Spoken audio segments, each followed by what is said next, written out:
Millions are glued to their screens as a glowing alien craft slowly descends onto the White House lawn, floodlights flaring and cameras scrambling to catch every frame. The hatch opens with a sharp metallic hiss, and a calm, curious voice steps out of the light. "Hello, human. I come in peace. Take me to your leader." But our real take me to your leader moment didn't start with flying saucers. It started with cannon fire, collapsing walls, and ships sailing off the edge of the known world.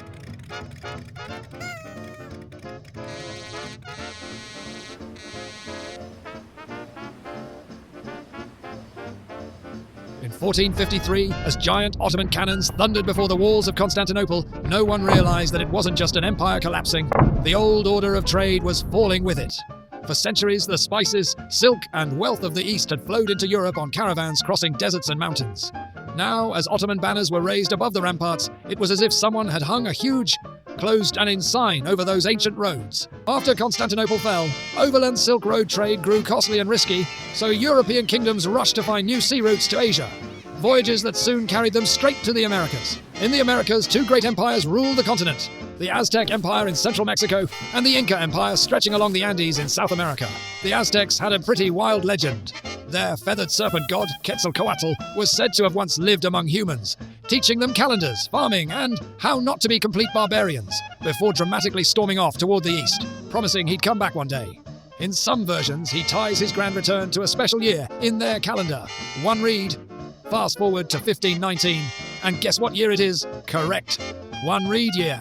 Right on cue, ships appear from the east.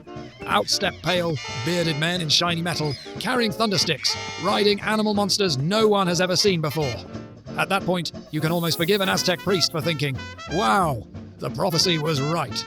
The sacred feathered serpent came back, and for some reason, he looks like a sweaty, hairy guy named Cortez.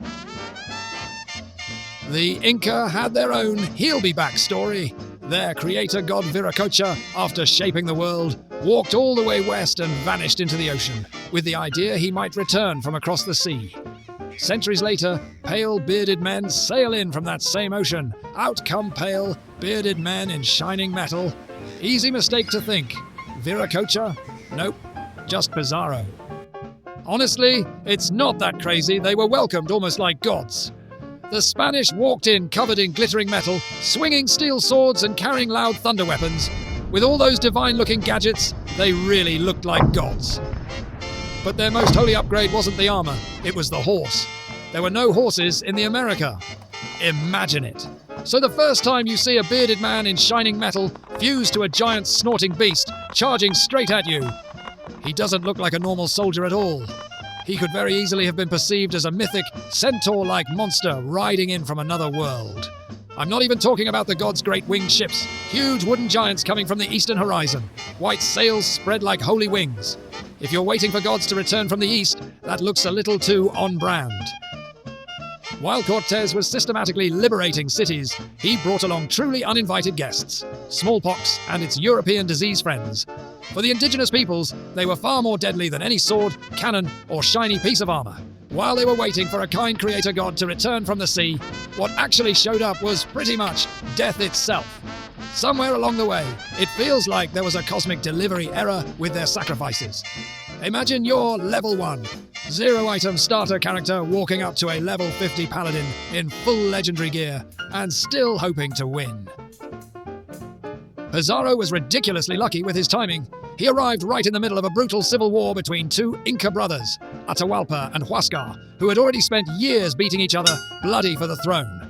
The empire was like an exhausted lightweight fighter staggering in the last round. All Pizarro really had to do was step into the ring. Pizarro basically shows up in Peru with the world's most suspicious sales pitch. We're friends. Take us to your leader. Atahualpa has just crushed his brother in a civil war. He's got about 80,000 soldiers camping outside Catamarca, and in his head the score is Inca Empire 80,000, Spain 168. So he walks into the town square unarmed, feeling untouchable. Then a Spanish priest steps forward, hands him a book, the Bible, and starts preaching in a language Atahualpa doesn't understand. Atahualpa listens, shakes the book, puts it to his ear, no sound, no magic, and finally throws it away. For Pizarro, that wasn't a misunderstanding, that was the cue. Okay boys, showtime. The Spanish had no intention of keeping their word. While Atahualpa stood there unarmed, their soldiers were already hidden in every doorway around the square. When the signal came, they charged like madmen, horses, steel, and gunpowder exploding into the crowd. His attendants were cut down in seconds, and Atahualpa, the mighty Inca emperor, was dragged away as a prisoner. Atahualpa, now a prisoner, makes a desperate royal offer. He'll fill the room he's in once with gold and twice with silver, up to the height of his outstretched hand. The moment the Spaniards hear this, their honor turns into pure greed. Of course they accept. Carts of treasure pour in from every corner of the empire until the chamber looks like a solid wall of gold and silver. Then, with the ransom safely in their pockets, they stage a nice little trial show and prepare to get rid of the man who just paid one of the biggest ransoms in history. The Spaniards, of course, don't keep their word. After taking the ransom, they hold a fake trial and calmly sentence Atahualpa to be burned alive. For the Inca, this is worse than death itself. If your body is burned, your soul can't find peace in the afterlife. Then comes Pizarro, playing the merciful conqueror. He offers Atahualpa a deal: accept Christianity, be baptized, and instead of being burned, he'll be strangled. So the emperor who paid in gold for his freedom ends up paying with his faith just to change the method of his execution. And in the end, democracy was generously delivered to the Americas at sword point, and the great empires conveniently stopped existing. When the treasure of the conquered empires started flowing into Europe, it didn't just bring gold, it brought myths with it. Whispers of a place called El Dorado, a city of pure gold, began to spread.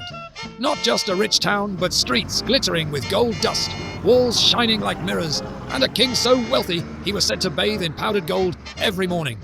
Kings and bankers heard that story and did the math. More ships, more men, more explorers. So they happily funded new voyages, and the great gold rush to the New World truly began. Not every meeting between worlds has to end in fire, gold fever, and missing emperors. History also gives us a quieter scene, far to the north, in the icy waters of Alaska. A French explorer, Count La Pérouse, sails into Lituya Bay. For the local Huna Tlingit people, his tall ships look like giant blackbirds with white wings gliding into their sacred landscape. If you grew up with stories of a trickster raven spirit, that's a little unsettling. At first, there's fear and silence. Then an old chief does something incredibly brave. He actually climbs aboard the strange floating monster. When he comes back, he tells his people the most important news possible. They're not gods, they're just people. From there, the story shifts. No Catamarca, no fake trials, no golden ransom. Instead, there's trade. Food and carved art on one side, and on the other, the thing the Tlingit want most of all, iron tools and nails, not empire. The really scary question isn't, did new gods visit us in the past? It's, when will the next ones show up? In the observable universe, there are probably more stars than grains of sand on all the beaches of Earth. Every one of those stars is a lottery ticket for life, and we're just one tiny grain, wondering if anyone is coming to visit. In 1961, after one of the first attempts to listen for alien civilizations with a radio telescope, Project Ozma, Frank Drake had a problem. We're pointing giant space ears at the sky, but how many civilizations are actually out there to hear? So he invited a group of scientists to a small meeting, and instead of starting with coffee and slides, he wrote a weird-looking line of symbols on the board. One term for how many stars are born, one for how many have planets, one for how many could host life, all the way down to how long a civilization survives. That scribble became the Drake equation, the universe's first rough estimate of how many neighbors might we have. First are, how many new stars our galaxy makes each year. Thanks to modern telescopes like Hubble, we know the Milky Way is still in business, forming roughly one to a few new stars every year. Next, FP, the fraction of stars that have planets. Thanks to planet hunting missions, this number is almost 1.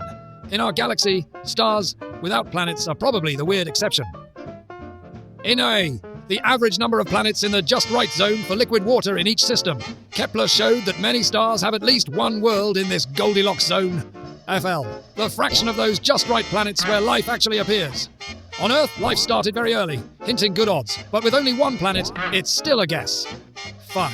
On planets where life exists, how often does it evolve into something smart enough to build radios? On Earth, it took billions of years and a lot of luck. FC, the fraction of intelligent species that actually build tech loud enough to be heard in space. We did it with radio and lasers. Others might stay completely quiet. Finally, L. How long a communicating civilization stays alive and talkative? If L is short, almost nobody overlaps in time, and the galaxy stays very, very quiet. Drake's math says our galaxy could be full of civilizations. But when we listen, we hear nothing. So Fermi's question still hits hard. If they exist, where is everybody? For decades, we've pointed giant radio ears at the sky and heard nothing. It still feels like we're alone, but maybe we're incredibly rare. Maybe we're about to finally bump into someone. Or maybe the galaxy is full of neighbors who are quiet on purpose. The rare Earth idea says our planet isn't just any rock, it's the full deluxe package. So the galaxy may be full of planets, but Earth-level Earths could be incredibly rare. We orbit at just the right distance from the sun.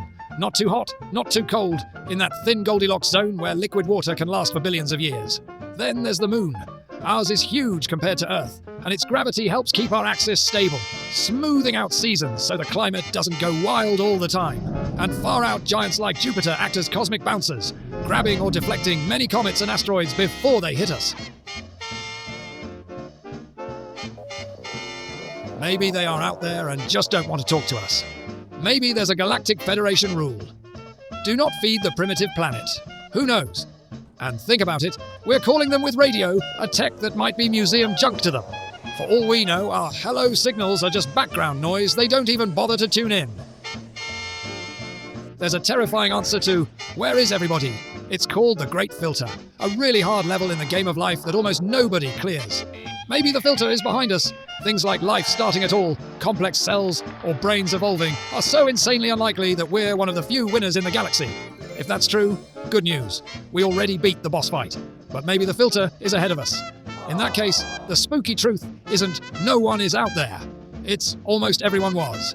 And we're next in line for the test. Every civilization that discovers nukes, AI, and planet-scale pollution eventually presses the self-destruct button. For now, we don't know if we're alone or which side of the Great Filter we're on. The real question is this. If someone finally visits us, will it feel like Pizarro and Cortez meeting the Inca and Aztecs, conquest and rewriting history? Or like La Perouse meeting the Tlingit, careful contact and mutual respect? We're already broadcasting. We just don't know who is listening. If you enjoyed this video, don't forget to subscribe to our channel and hit that like button and share it with the people you care about, so the light of science can reach everyone.